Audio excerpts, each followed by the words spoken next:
Frame control always seems to be an elusive thing that some people have while some people don't. And a lot of the advice we can find out there about how to develop it revolve around adapting or altering your body language in very weird or uncomfortable ways. But behind frame control is hidden some psychological maneuvers that very few people know about. And in this video we are going to dive into 3 different NLP techniques that will shape your mind, your language, your attitude, the way you respond, so that you can always control the frame with anyone, including in very, very uncomfortable social situations. The first one is a language pattern that will appeal to what you know in sleight of mouth as the consequence pattern, or even the cause and effect belief structure, also contained in the Magical Linguistics model. The book about this is almost done, promised, it will be out soon. The cause and effect structure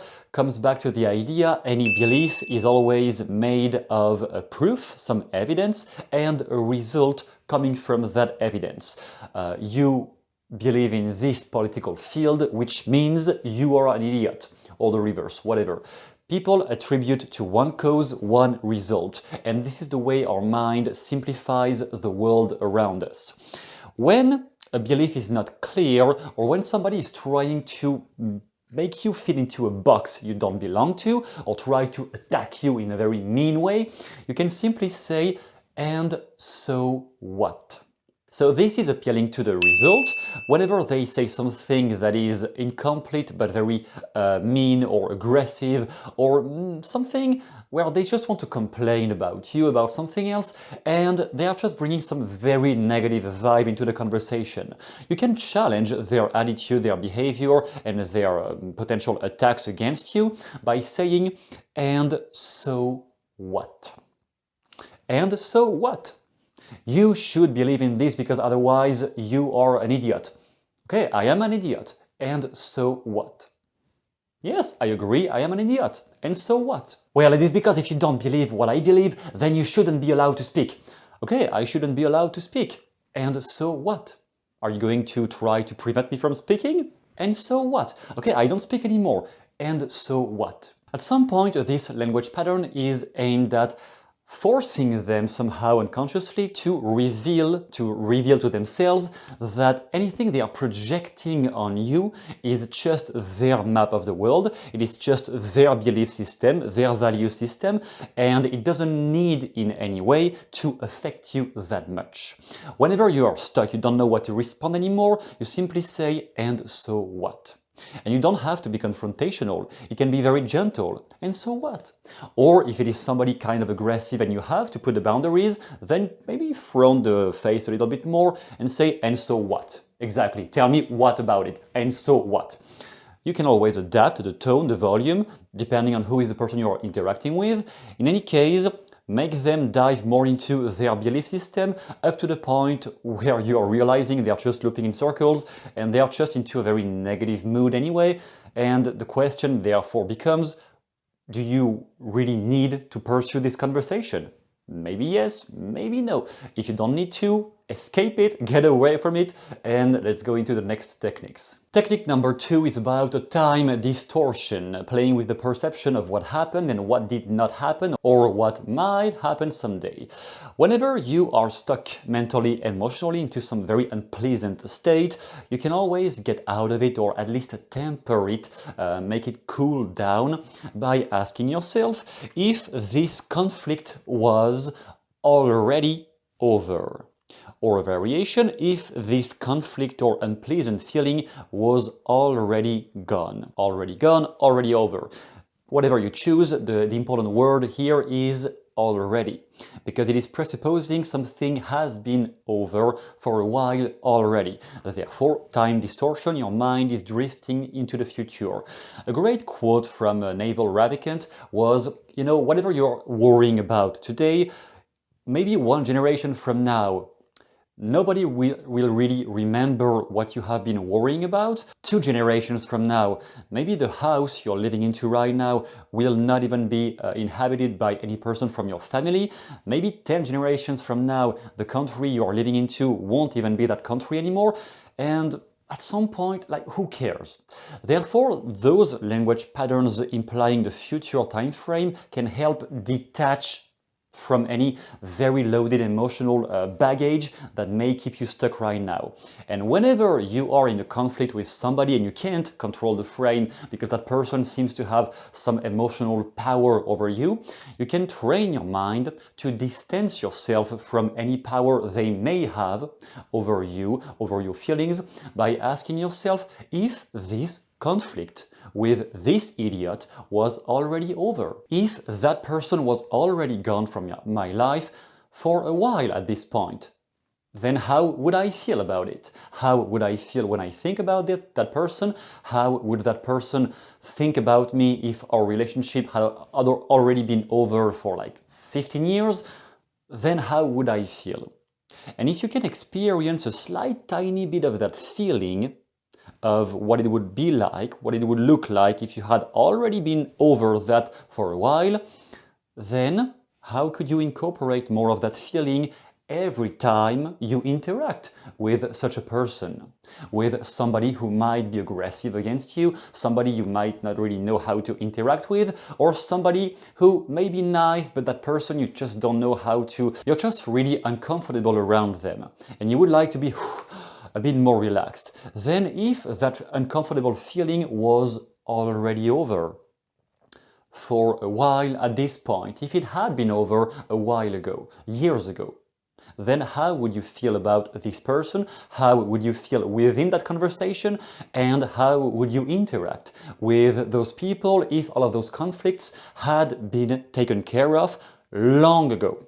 And finally, technique number 3 is what I call developing the acceptance anchor, because all of you know about anchoring. If you have some bits of understanding of NLP, you are aware of what anchoring means: attaching a feeling to a state, to a stimulation, to a stimulus. I touch here, I feel good.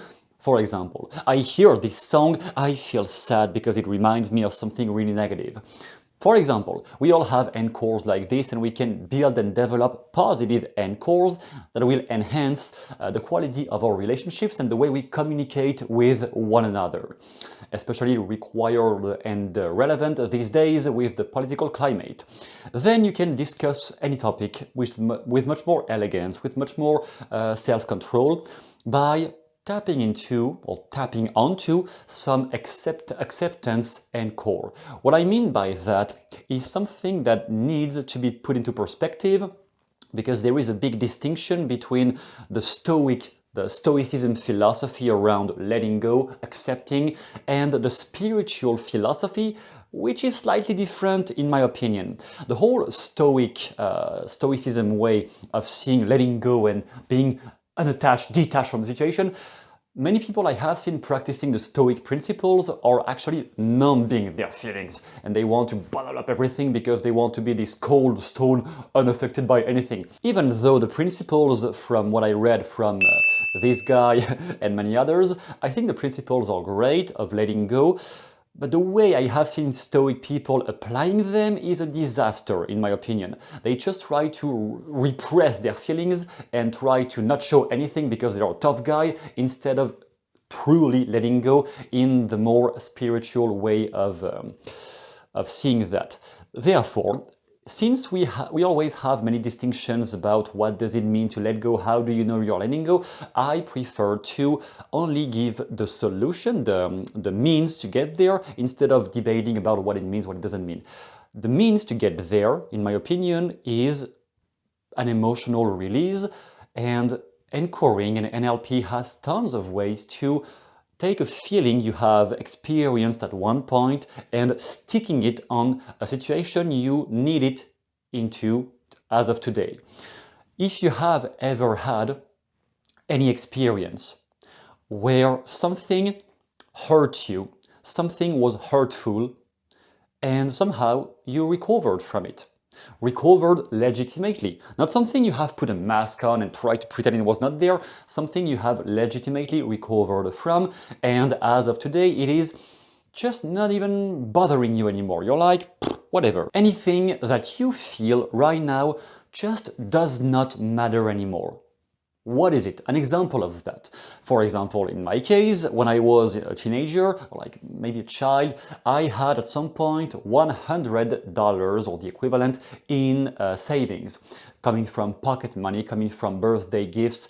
I had like $100 around that sum, that amount in savings. Someday I lost. Not even sure how, I just lost the whole thing. And as you can imagine, as a kid and coming from not a wealthy family, it was a nightmare for me. When I think about it today, I don't really care anymore. It has been 20 plus years ago almost. I don't really care about that anymore. Even when I think about it, even if I try to remember vividly the event, I'm kind of unaffected by that. Okay, you take one event like this, something that at the time was really deeply hurtful, or like really you worried about it, and that today when you think about it, you don't really care anymore. You are going to plant, build, develop an encore specifically of that thing. How does it feel now to look at the picture in your mind of the thing you have been hurt hurt from, and how does it feel like to be able to look at that picture today in your mind, at that memory, or remember that memory, and being kind of chill about it, because you don't really care about it anymore. Then you can practice building an encore by touching your finger, by touching a specific part of your body, of your arm, whatever you want. You may even just have some hand gesture like this, some things I have experimented with at some point.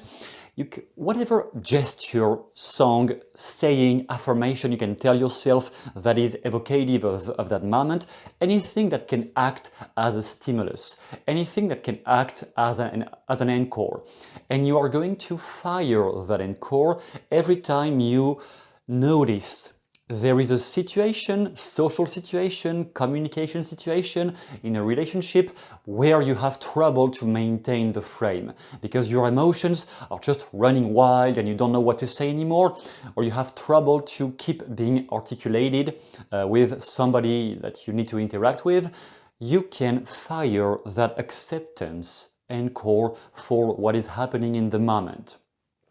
Whatever is the uncomfortable, unpleasant situation with that person, you can simply fire that encore, tapping here, tapping like this, whatever you want to do to get back the sensation of what it means to have been able to let go of something very unpleasant in the past. And you notice at that moment, how does it feel like to not be affected anymore by what that person might say to you? How does it feel like? If you have enjoyed this little video, you can find down below 2 documents. One is called the 7 Steps to Master Sleight of Mouth, to always be able to maintain the frame against anyone you want or with anyone you want in any situation. And you have one called the 3 Fundamentals of NLP, where you will find more examples of how to develop anchoring, how to develop encores, and how does that work from the neurological standpoint.